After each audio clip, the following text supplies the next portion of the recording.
What information we can get from a chemical equation I am going to present today. There are many informations we can get from a chemical equation. They are listed like this. Informations obtained by a chemical equation. First, name of the reactants and products and their symbol and molecular formula can be easily seen.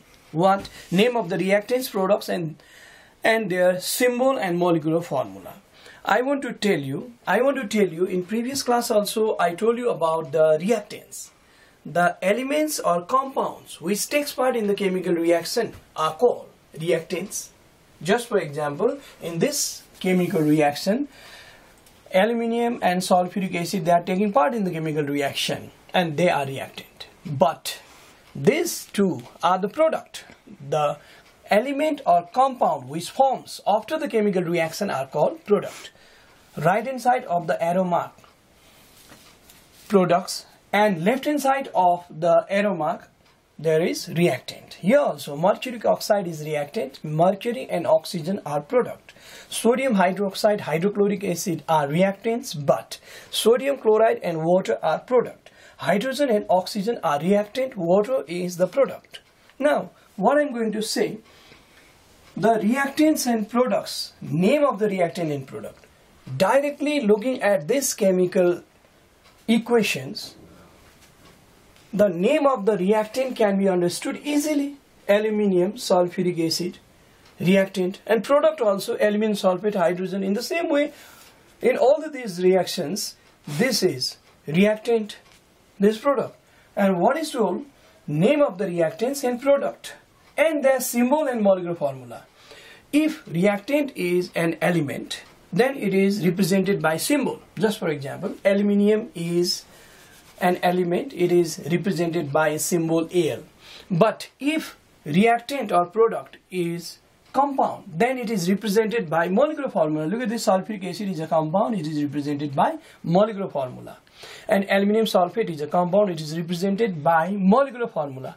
But some of the elements which are diatomic, they are represented by their molecular formula.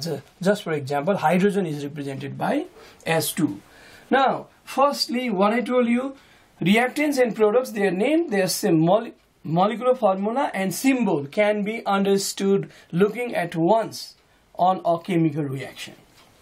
Now, second, what kind of chemical reaction it is? I mean to say, type of chemical reaction can also be understood very easily. Look at this reaction. Aluminium is reacting with sulfuric acid. This is an element, this is a compound. An element is displacing another element from a compound. Hydrogen is displaced. And aluminium takes the place of hydrogen and another compound formed. This reaction is called displacement reaction. That's why this is displacement reaction. Which type of chemical reaction can be understood easily? Here also, mercuric oxide when heated, it decomposes into mercury and oxygen. This is decomposition reaction. One compound is decomposed to two elements. Look at this. This is sodium hydroxide, metallic hydroxide. This base, hydrochloric acid, directly acid. This is acid-base reaction. The type of reaction is acid-base. Here, hydrogen and oxygen, two elements, combine to form single compound water. This is combination reaction. This way, looking at a chemical reaction or chemical equation, we can easily identify what kind of reaction it is. This is a displacement reaction, so decomposition reaction, acid-base reaction. This is combination reaction. Now, third point, third information which we can get from chemical equation is the number of atoms or molecules of reactants and products. Number of atoms or molecules of the reactant and products. Looking at this first chemical equation, look at this. 2 atoms of aluminium is taking part in the chemical reaction and it reacts with 3 molecules of sulfuric acid. And the product is 1 molecule of aluminium sulfate and 3 molecules of hydrogen. In the same way, look at this, 2 molecules of mercuric oxide decomposes to form 2 atoms of mercury and 1 molecule of oxygen. And the same we can understand from this also. This way, the number of atoms or molecules of the reactants and products can be easily understood. Now next is the ratio of the weight of molecule of reactants and products. Let's talk about this last one.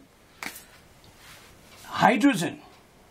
Here it is 2, this 2, and 2 atoms of hydrogen, and each of them has atomic weight 1. Altogether 2 2s are 4 into 1 means 4. This is equal to 4. Now oxygen, 2 atoms of oxygen, that's why 2 multiplied by the atomic weight of each of the oxygen is 16. That's why it is 32. Now 2 molecule of water, and in 2 molecule of water 2 atom of hydrogen is here, and each of them have 1 atomic weight, plus 16 atomic weight of oxygen is 16. Now if we add all these, 16 plus 2, 18. 18 into 2, 36. Now looking at this number, we can conclude that 4 gram of hydrogen when combines with 32 gram of oxygen, then 4 gram of hydrogen when combines with 32 gram of oxygen, then 36 gram of water forms. This way, the ratio of the weight of the molecule of reactants and products can be understood by looking at the chemical equation. These are the informations which we can get from a chemical equation.